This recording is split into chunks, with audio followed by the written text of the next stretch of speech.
Bismillah ar-Rahman ar-Rahim. This is the first video dedicated for short story class. Hope you're doing fine everybody. بتمنى إن شاء الله أن تكونوا جميعا أنتم وعائلاتكم بصحة وعافية بإذن الله.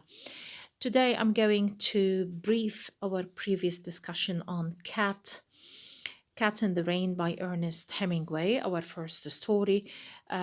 We discussed all elements of fiction in the class. If you remember, we talked about characters, characterization, elements of plot, we talked about theme, suspense, and many other elements. Now, we're supposed to be able to apply these elements of plot on the story as we read it, and we're supposed to be able to analyze the characters, incidents, theme, and so on.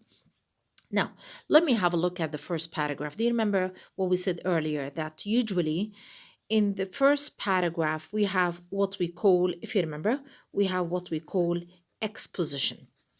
And if you remember, we said exposition refers us to, or exposition includes an introduction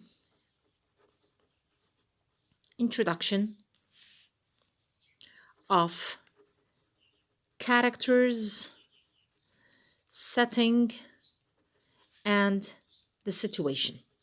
This is usually in the first paragraph or the first two paragraphs of in a story. The characters are being introduced to us briefly. Setting, and we mean by setting, if you remember, elements of time and place. Setting is introduced to us, and the situation or what the story is going to be about is supposed to be introduced to us also briefly. Let's have a look at the first paragraph. There were only two Americans stopping at the hotel. Now, we realize that the characters are two Americans, but we don't know who are those two Americans. And we realize now that the place is a hotel. So this is part of setting. They did not, the two Americans, they did not know any of the people they passed on the stairs on their way.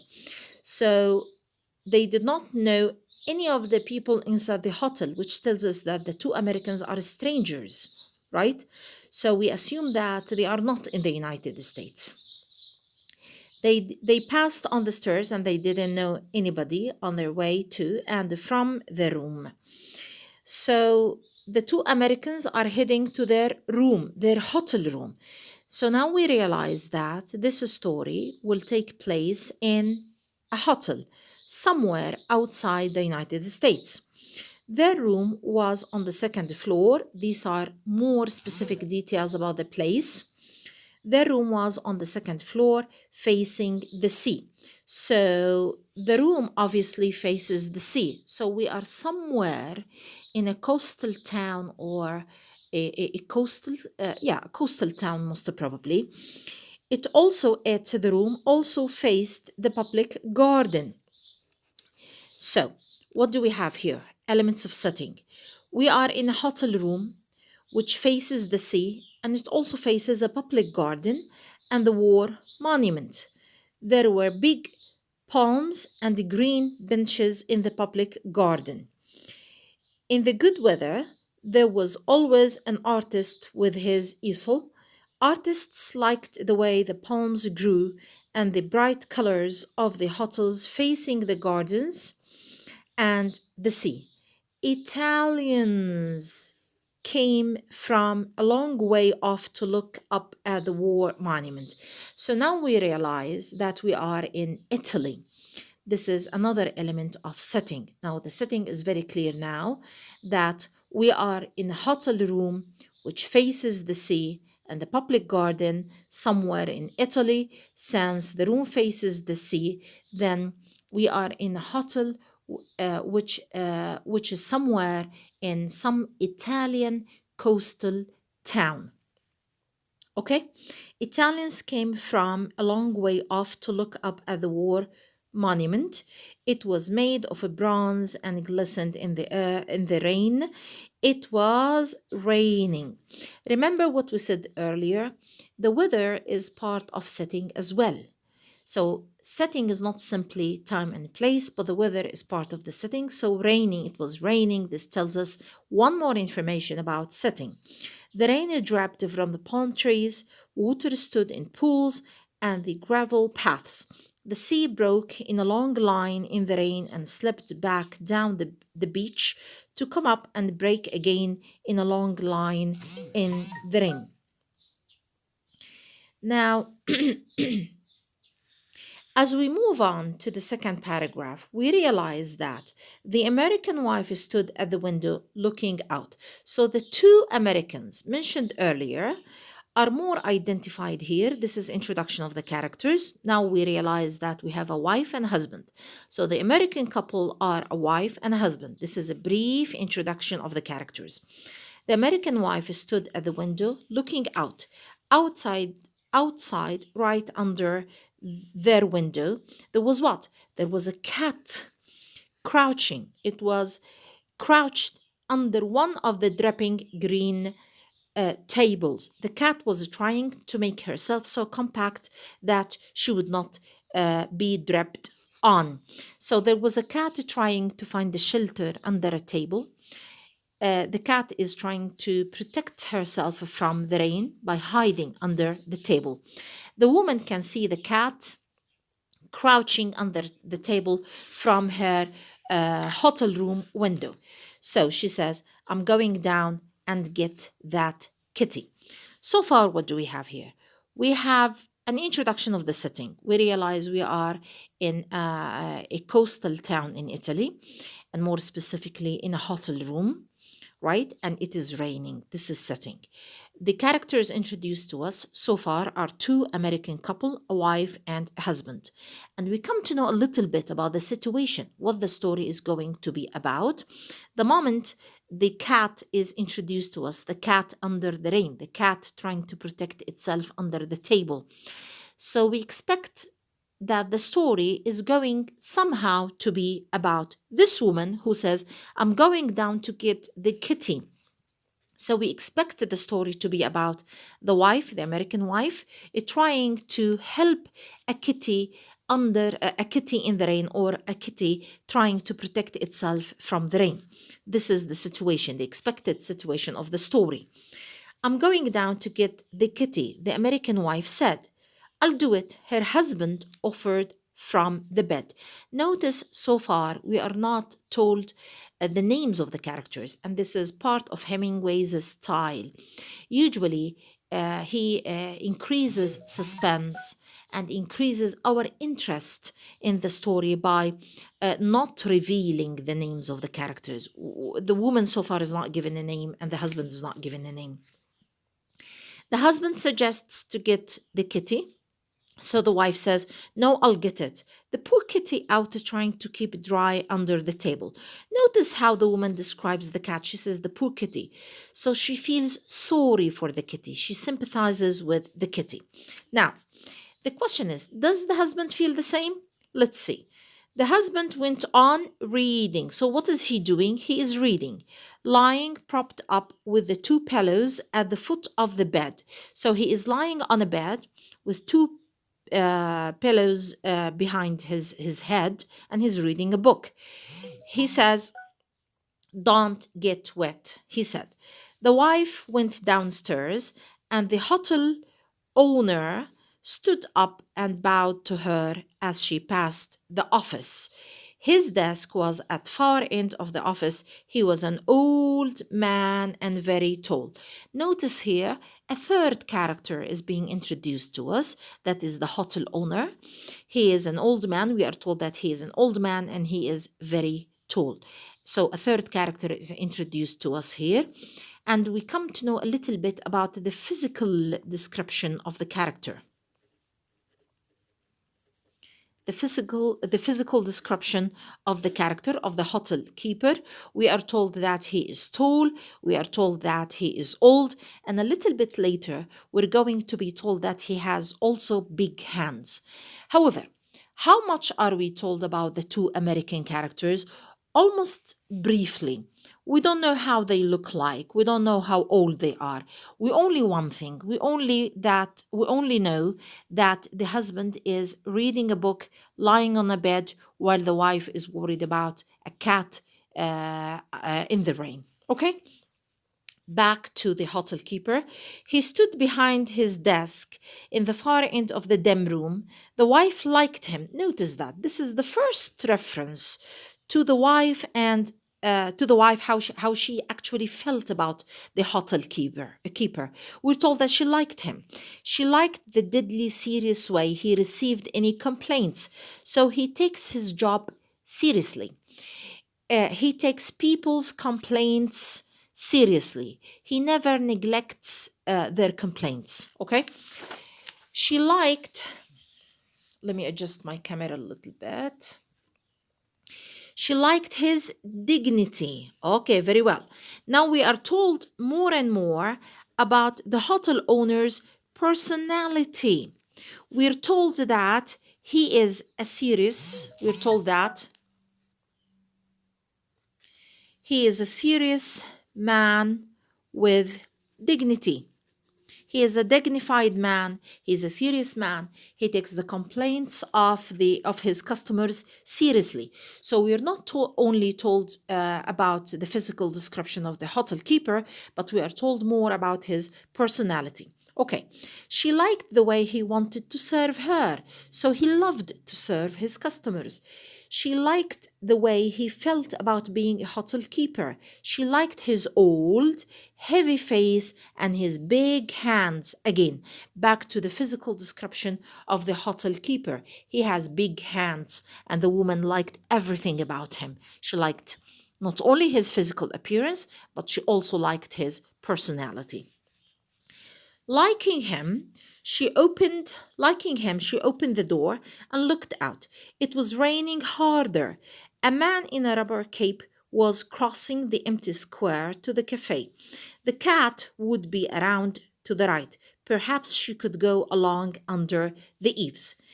As she stood in the doorway, an umbrella opened behind her. It was the maid who looked after their room. So, the maid who looked after their room, the American couple's room, followed the American woman, and she brought an umbrella to protect her from the rain. You must not get wet, she said, speaking Italian. Of course, the hotel keeper sent her. So again, there is this emphasis on how nice the hotel keeper is, how kind the hotel keeper is.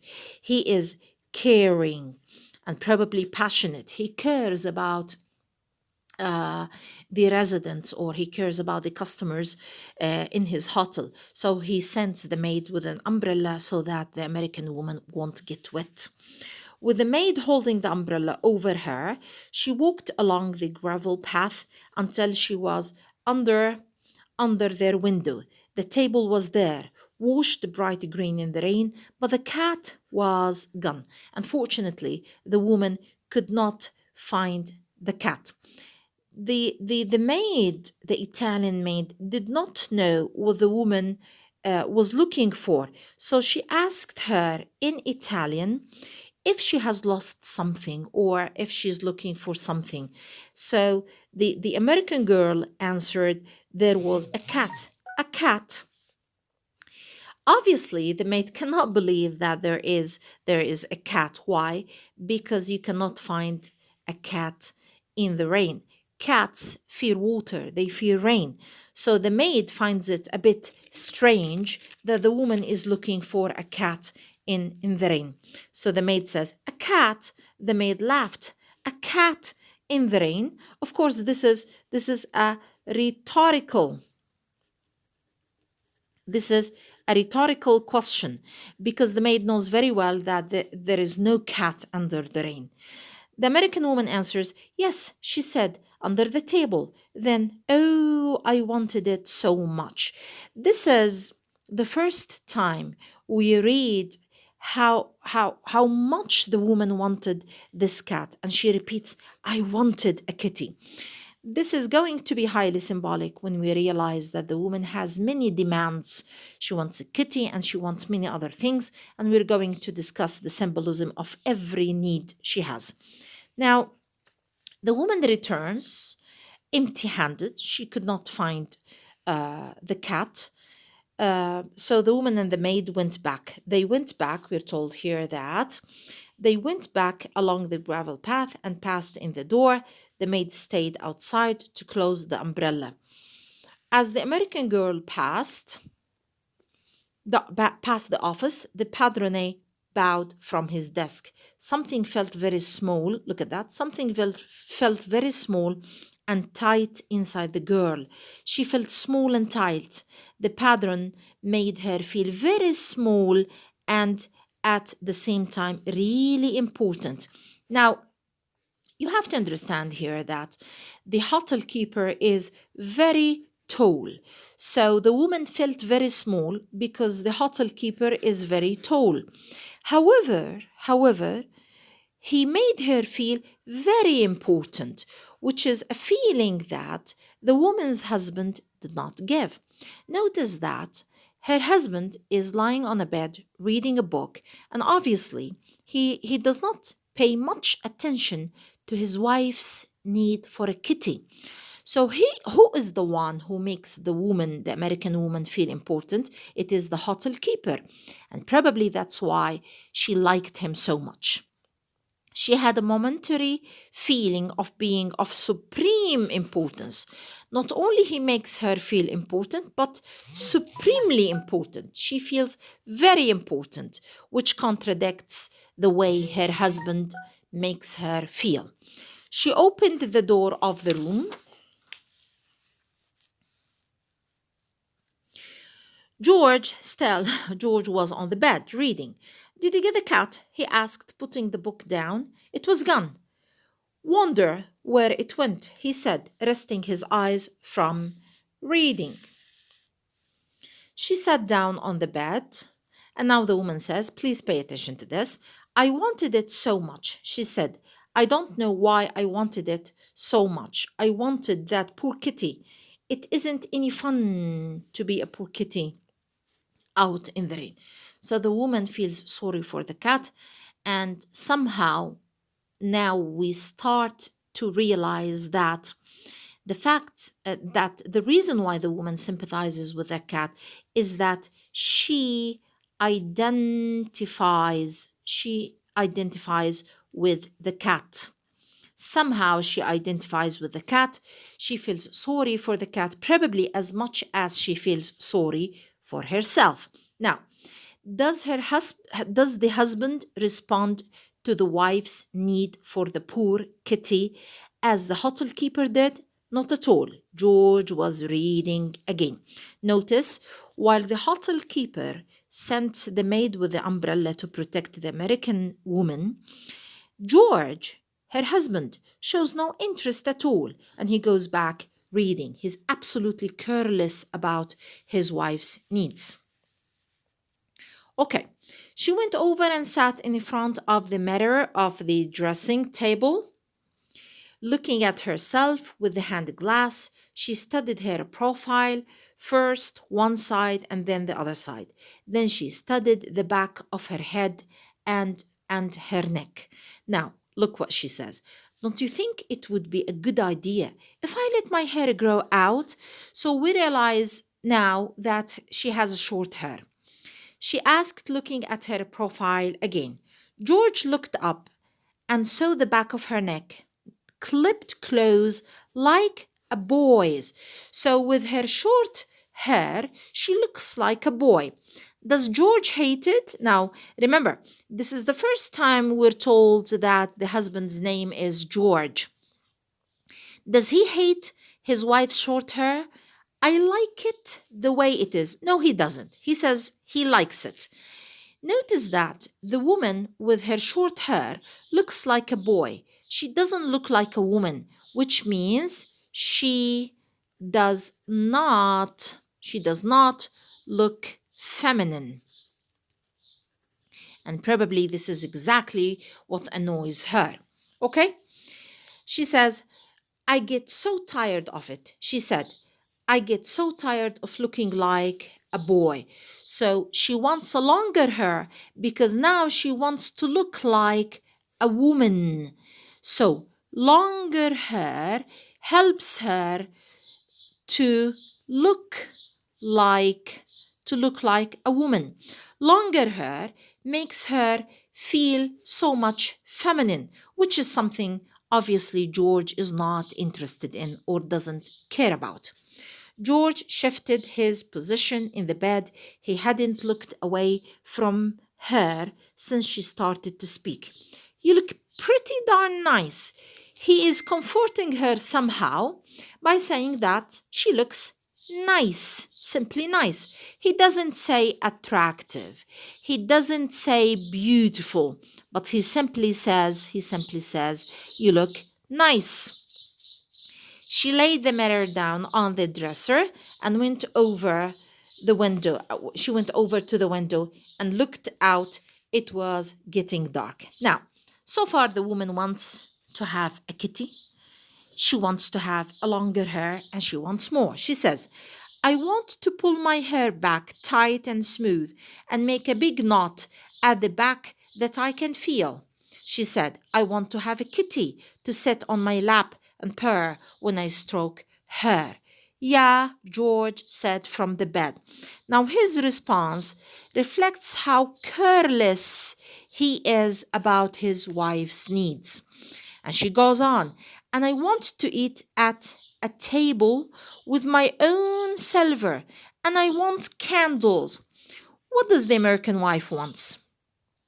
She wants to have dinner at a table, but she wants to have dinner with her own silver, which means she doesn't want to have dinner in a restaurant.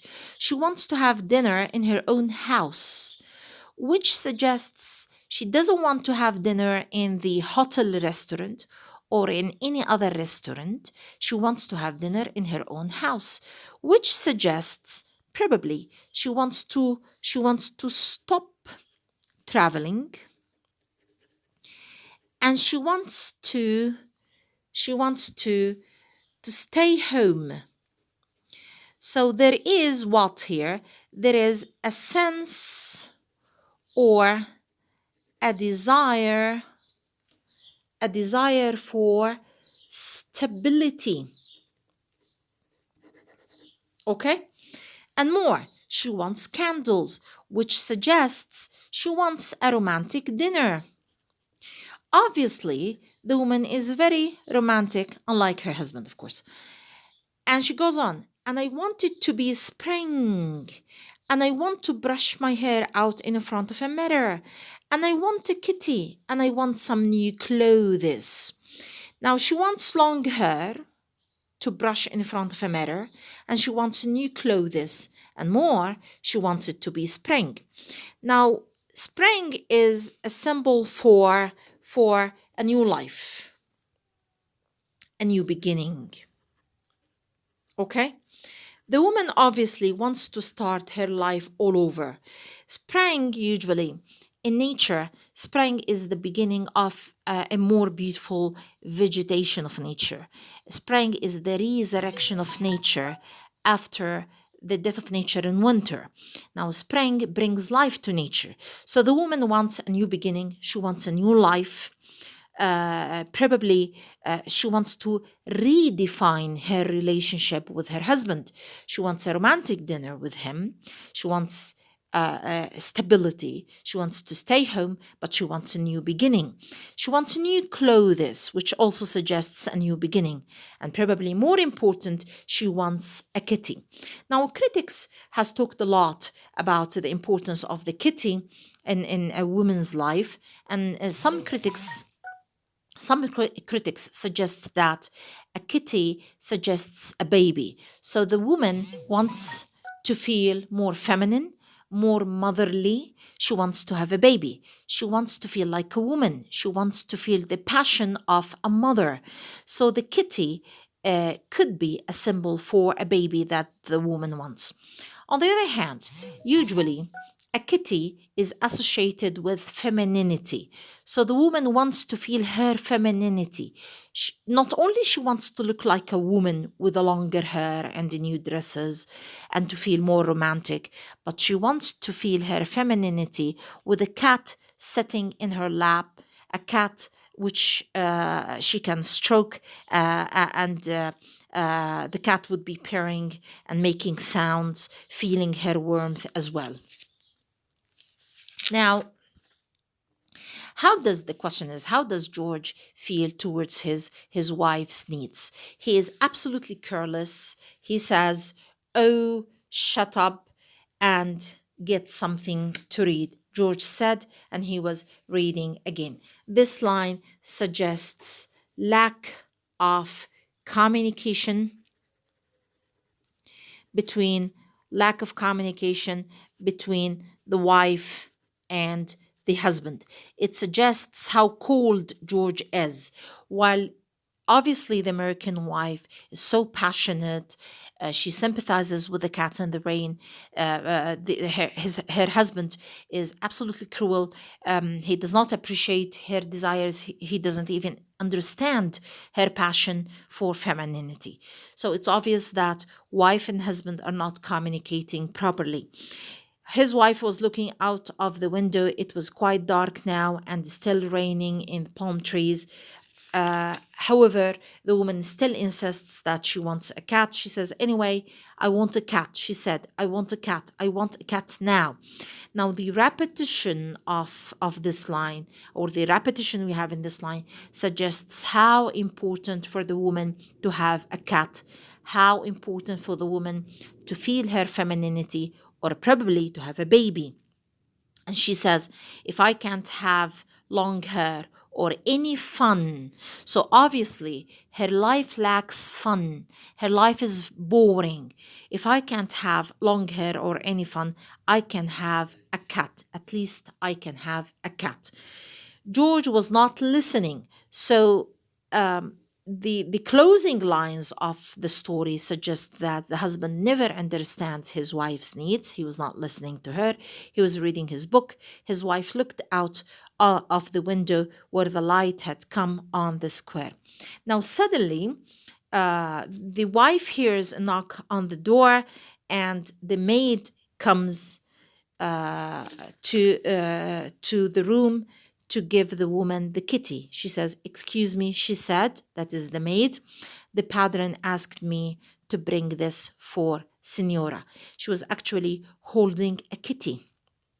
She brought the kitty or the cat. The cat pressed tight against her and swung down against her body. She brought the cat to the woman because the hotel keeper asked her to do so. So notice how the closing line of the story suggests how different the hotel keeper is. It suggests that the hotel keeper is the total opposite of the husband. And this is what we talked about before, if you remember, the idea of juxtaposition. Okay? Both characters, George on the one hand, okay, George and the hotel keeper are being juxtaposed. They are two opposites. While George is not listening to his wife, while George asks his wife to shut up because he's annoyed by her words, the hotel keeper sends the maid with an umbrella to protect the American wife from rain, and finally he brings the cat for her. So the hotel keeper is more passionate, more sympathizing with the American wife than George himself. Thank you, guys. This is our first video on cat in the rain.